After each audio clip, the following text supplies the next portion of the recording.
Oke, halo semuanya. Selamat datang di acara podcast hari ini. Perkenalkan, saya Safira Juanda, mahasiswa Magister Teknik Sistem 2025. Dan saya Hanif Riyadi. Hari ini kita akan ngebahas topik yang cukup ramai diperbincangkan di medsos, yaitu perlukah menteri harus lulusan S1? Wah, iya nih. Aku tadi setuju banget loh ini kalau syarat minimal S1 itu penting. Karena buatku itu jabatan menteri itu bukan sekedar posisi politik, tapi posisi sistemik yang mengatur banyak subsistem suatu negara gitu. Kalau menurutku sih ya nggak usah ribet sih. Yang penting menterinya punya niat baik dan pengalaman. Gelar itu kan cuma formalitas, nggak menjamin apa-apa. Perspektif aku ya, Mbak. Oke, aku ngerti maksudmu nih. Tapi ini, coba lihat lebih luas lagi deh. Kalau kita bicara menteri, berarti bicara tentang sistem negara. Menteri adalah simpul yang menghubungkan antara kebijakan rakyat, terus sumber daya. Nah, kalau simpul-simpul itu lemah, misalnya nih, si menteri itu nggak paham tentang konsep dasar ekonomi, hukum gitu. Nah, itu maka sistemnya yang terjadi di negara tersebut juga akan gagal.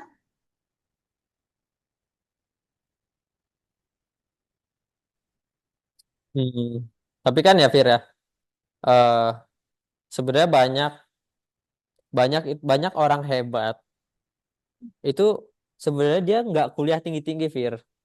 Nah, kita aja lihat contohnya aja banyak di luar sana pengusaha sukses atau tokoh-tokoh masyarakat.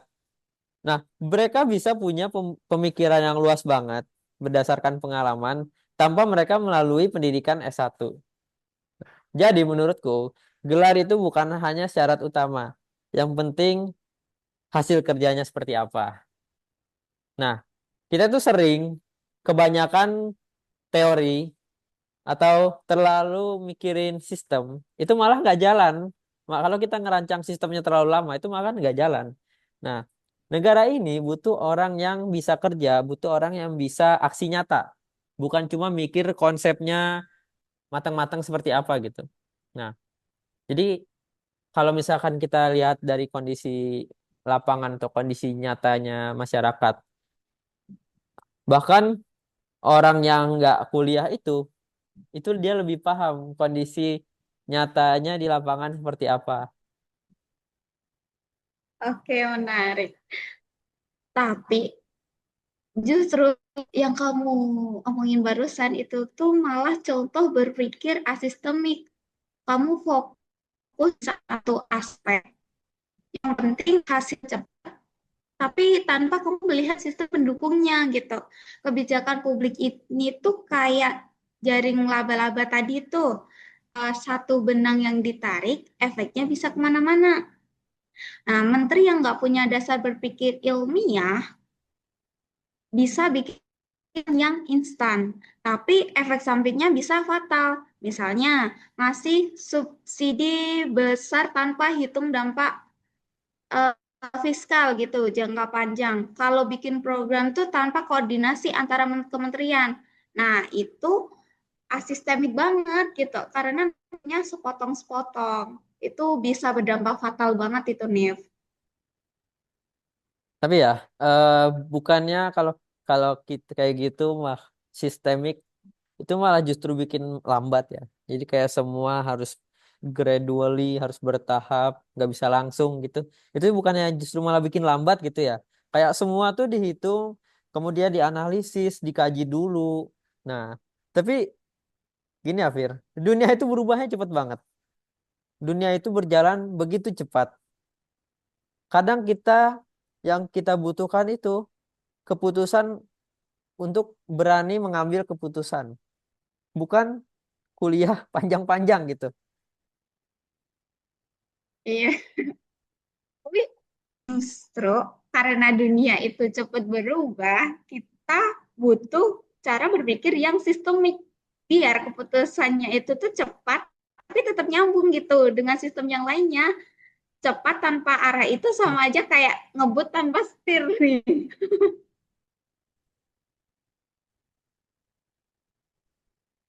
Berpikir sistemik itu kayak gimana ya? Bukan berarti lambat, tapi teratur dan berkesinambungan. Kalau berpikir sistemik, kita akan tanya dulu nih, kebijakan ini dampaknya kemana aja, terus siapa yang terlibat, kemudian jangka panjangnya itu bagaimana. Tapi kalau asistemik, kita cuma mikir, yang penting sekarang kelihatan berhasil aja gitu.